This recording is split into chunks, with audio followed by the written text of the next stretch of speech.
अस्सलाम वालेकुम my dear students, उम्मीद करता हूँ आप सारे खैरियत के साथ होंगे और मज़े में होंगे। आज हम एक न्यू सीरीज़ को स्टार्ट करने जा रहे हैं और वो क्या है, वो है हमारे पास कि how to become a champion students. ये तभी आप सीख सकते हैं कि आप एक चैम्पियन और एक टॉपर स्टूडेंट कैसे बन सकते हैं। उसके लिए ज़रूरी है कि सबसे पहले आप ये जितने भी इसके 30-35 लेक्चर्स है सारों को आप 1 बाय 1 और पूरी तरीके से देख लें।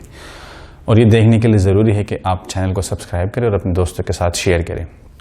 इंशाल्लाह आपको ये कंटेंट ज़्यादा अच्छे लगेगा। और ये वो टेक्निक्स है कि पढ़ता हर एक लड़का है, लेकिन जो टॉपर होता है और जो एवरेज स्टूडेंट होता है वो कौन सी चीज़ें हैं दोनों के दरमियान जो फ़र्क मतलब ये है कि लेके आती है। तो इंशाल्लाह इन 30-35 लेक्चर में हम वो सारी बातें डिस्कस करेंगे। तो आप चैनल को सब्सक्राइब करना और दोस्तों के साथ शेयर करना ना भूलिएगा। आज का जो हमारा पहला लेक्चर है वो है कि how can I improve my college study skill. इसके लिए ज़रूरी है कि आप अपने कॉलेज या स्कूल या यूनिवर्सिटी लेवल के, ठीक है, या स्टूडेंट लाइफ में स्टडी स्किल को कैसे इम्प्रूव कर सकते हैं, कैसे पीक पे लेके जा सकते हैं। तो उसके लिए ज़रूरी है कि आप कुछ टेक्निक्स को अडॉप्ट करें। लेकिन उससे पहले जो बहुत ही अहम चीज़ है कि वो ये है कि आपके जो गोल्स हो वो हाई हो। आप अपने लिए हाई गोल सेट करें।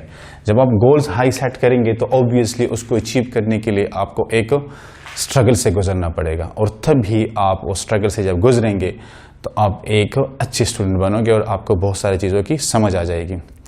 और इसके साथ फिर हम कुछ स्किल्स को भी डिस्कस करेंगे। तो स्किल्स क्या है, जिस तरह जो स्किल नंबर 1 है हमारा,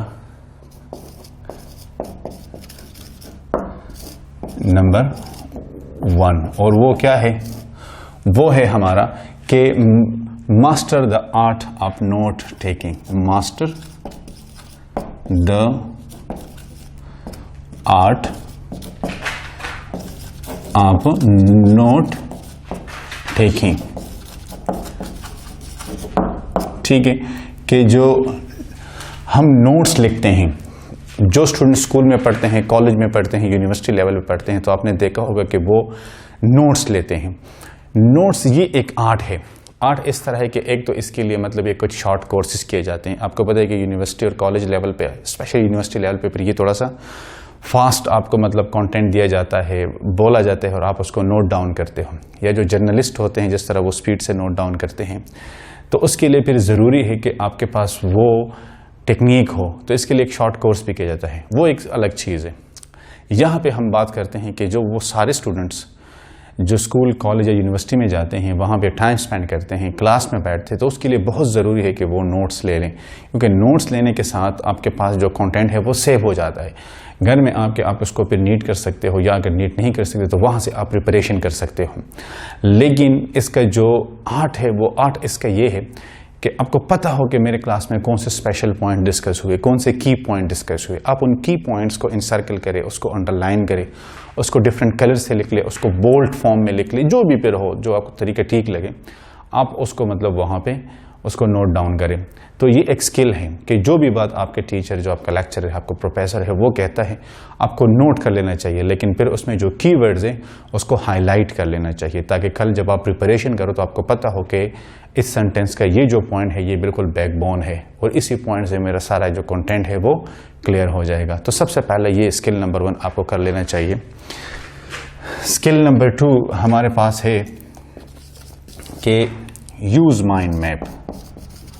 स्किल नंबर 2 ये हमारे पास है कि यूज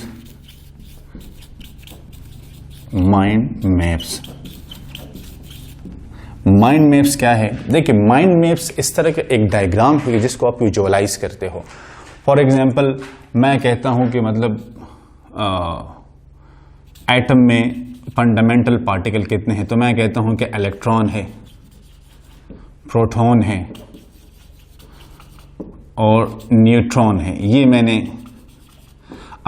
एक स्केच ट्राई किया है। कल ये स्केच मुझे याद रहेगा, और यहाँ से फिर हर एक पॉइंट को मैं फर्दर डिवाइड कर सकता हूँ, और उससे फिर मैं मतलब एक प्रॉपर थ्योरी लिख सकता हूँ। तो मैंने अपने लिए एक स्केच ट्राई किया है। कोई मतलब ये है कि जिस तरह आपको let suppose branches of chemistry है, ठीक है, ब्रांचेज ऑफ केमिस्ट्री के हर एक ब्रांच से आपने एक एक वर्ड को नोट किया, उसके लिए आपने एक फार्मूला बना लिया, और उसी फार्मूले पे फिर आपको सारे वो ब्रांचेज याद हो। जिस तरह अगर आपको पता है कि बड़ा मशहूर हम एक लिखते हैं विब गेयर, अब वेब गियर से क्या मतलब है कि जो 7 कलर्स है कि वायलेट है, इंडिगो है, ब्लू है, ग्रीन है, येलो है, ऑरेंज है और रेड है, तो इस फार्मूले से हमें ये सारी चीज़ें पता चल जाती है। इस तरह की माइंड मैपिंग है, या आप एक डायग्राम पूरा स्केच कर लेते हो, या आप एक ट्री बना लेते हो। अब क्योंकि बहुत सारे लोग कुछ विजुअल लर्नर होते हैं, ठीक है, कुछ ऑडिटरी लर्नर होते हैं, तो ये ज़रूरी है कि जो विजुअल लर्नर है उनके लिए तो माइंड मैपिंग का बहुत ज़्यादा ज़रूरी है कि वो जितने भी टॉपिक्स आपके एक सब्जेक्ट में होते हैं उसका एक अपने लिए स्केच ड्रा करें। कल हर एक पॉइंट को फर्दर वो डिवाइड करेंगे और उसी पे फिर मतलब वो फर्दर राइटिंग कर सकते हैं। तो लिहाजा उनके लिए जो बायो के स्टूडेंट्स हैं उनके लिए तो बहुत ज़्यादा ज़रूरी है, क्योंकि आपको पता है कि बायोलॉजी में आपके मैक्सिमम मार्क्स आपको डायग्राम्स पे मिलते हैं, और वी कैन से कि 50% मार्क्स आपको डायग्राम्स के होते हैं, तो उनके लिए ये बहुत ज़्यादा ज़रूरी है।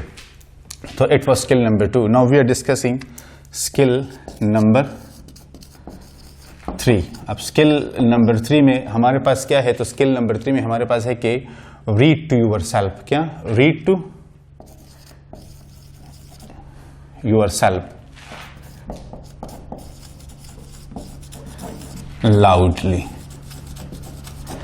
अब इसका क्या मतलब हुआ कि आप अपने आप को, मतलब यह है कि लाउडली का क्या मतलब है, आपने देखा हो कुछ स्टूडेंट्स हाथ में बुक पकड़ के यूँ मूव कर रहे होते हैं, यूँ फिर वापस मूव करते हैं मूवमेंट के साथ, और वो तेज़ तेज़ बोलते हैं। आपने देखा होगा कि ऐसे स्टूडेंट्स किसी के साथ बैठते भी नहीं हैं, क्योंकि वो अकेले खुश होते हैं। अकेले वो इसलिए खुश होते हैं क्योंकि जब वो ऊंची आवाज़ में बात कर रहे हैं तो कोई और डिस्टर्ब नहीं होता। लिहाजा ये ऊंची आवाज़ में मतलब ये है कि बोलना, ये भी लर्निंग की एक टेक्निक है, मेमोराइजेशन का एक टेक्निक है, सीखने का एक टेक्निक है, याद करने के लिए एक टेक्निक है, एक पॉइंट है। अब इसमें अहम चीज़ क्या है कि अगर आप मतलब यह है कि बोल रहे हो, अभी 21st सेंचुरी है, चीज़ें बड़ी डिजिटलाइज हुई हैं, तो आप कोई मतलब यह है कि रिकॉर्डर भी रख सकते हो, उसको आप रिकॉर्ड करो और कल उसको फिर सुनो और उसी से आप याद करो। तो ये भी एक टेक्निक है। इससे भी ऑलमोस्ट 10 to 15% जो मेमोराइजेशन लोग करते हैं तो वो मतलब ये कि लाउडली मतलब रीड आउट करते हैं ऊंची आवाज़ में। आपने देखा होगा कि जब ये हाफिज़ुल कुरान कारी साहिबान जब कुरान शरीफ याद करते तो ऊंची आवाज़ में तिलावत कर रहे होते हैं। तो ये एक लर्निंग का टेक्निक है, मेमोराइजेशन का टेक्निक है, तो आप इस स्किल को भी अडॉप्ट कर सकते हो। अब चौथा स्किल हमारे पास क्या है, सो द स्किल नंबर 4। अब स्किल नंबर 4 में जो बहुत ही की स्किल है वो ये हमारा है कि teach to other, teach to others. Almost 70% जो लर्निंग होती है वो इससे होती है। देखिए, आपने देखा होगा आपके टीचर्स को बहुत सारी चीज़ें, इवन न्यूमेरिकल और आंसर भी याद होते हैं। इसमें किसी का कमाल नहीं होता, ये आप भी कर सकते हैं। लेकिन अगर आप जब किसी को पढ़ाते हैं तो उसके लिए ज़रूर है कि आप अपने कंसेप्ट्स क्लियर करें, ठीक है। आप उस चीज़ को पहले अपने जहन में बिठा लें कि इसका मकसद क्या है।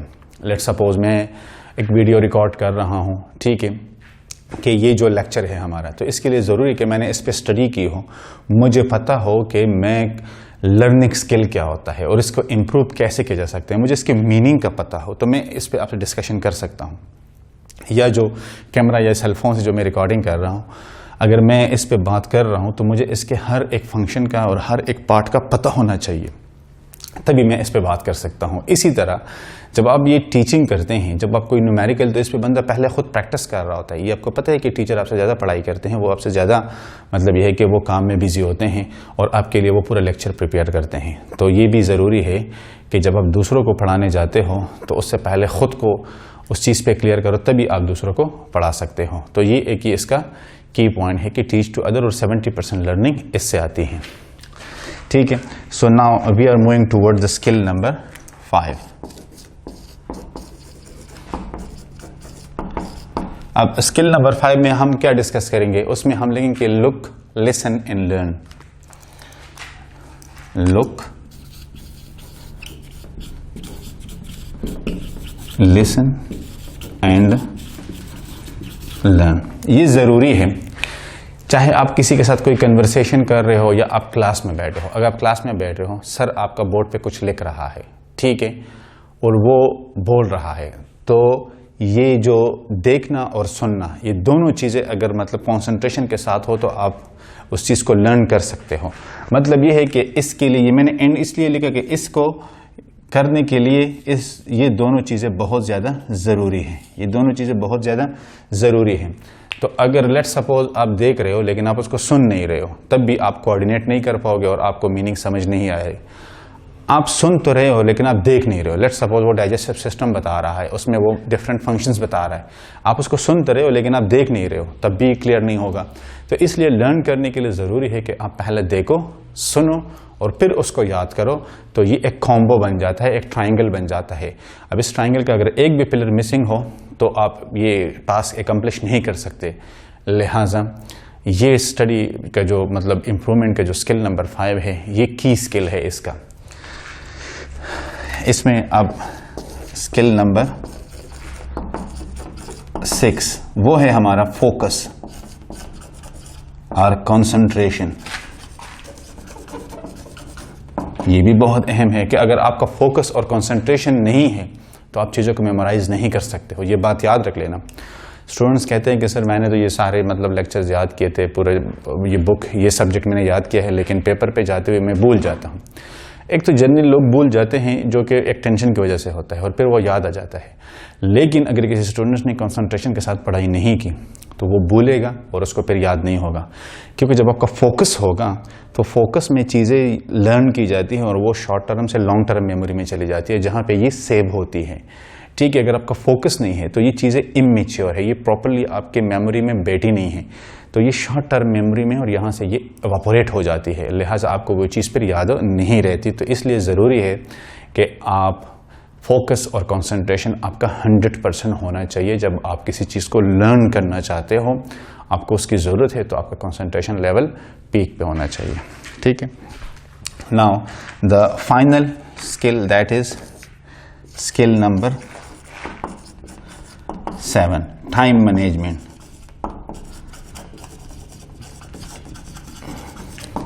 टाइम मैनेजमेंट, तो टाइम मैनेजमेंट आपको सारा पता है कि in every field of life time management is the key. ठीक है। अब जिस तरह हमारे मज़हब में 5 नमाजें हैं, तो 5 नमाजों को आपको वक्त पे अदा करने का हुक्म दिया गया है। टाइम मैनेजमेंट ज़रूरी है। कुछ मज़ाहिब में सैटरडे को मतलब ये है कि वो इबादत करते हैं, कुछ संडे को करते हैं, तो उनके लिए एक टाइम मुख्तस किया है। तो किसी भी फील्ड में आप जाएँ, टाइम मैनेजमेंट उसके लिए ज़रूरी है। आप लेट सपोज 6 सब्जेक्ट्स आप पढ़ते हो, आपको पता होना चाहिए कि मैंने सुबह, दोपहर, इवनिंग और रात को मैंने कौन कौन से सब्जेक्ट कितनी देर के लिए पढ़ने हैं। टाइम टेबल होना चाहिए। आप कॉलेज में जाते हो, स्कूल यूनिवर्सिटी में जाते हो, एक टाइम टेबल होता है, उसी के नीचे आप सारी क्लासेस लेते हो। तो time management is the key. तो लिहाजा टाइम मैनेजमेंट पे आपको बहुत ज़्यादा फोकस कर लेना चाहिए। तो guys, it was lecture number 1। इंशाल्लाह लेक्चर नंबर 2 के साथ फिर हाजिर होऊंगा।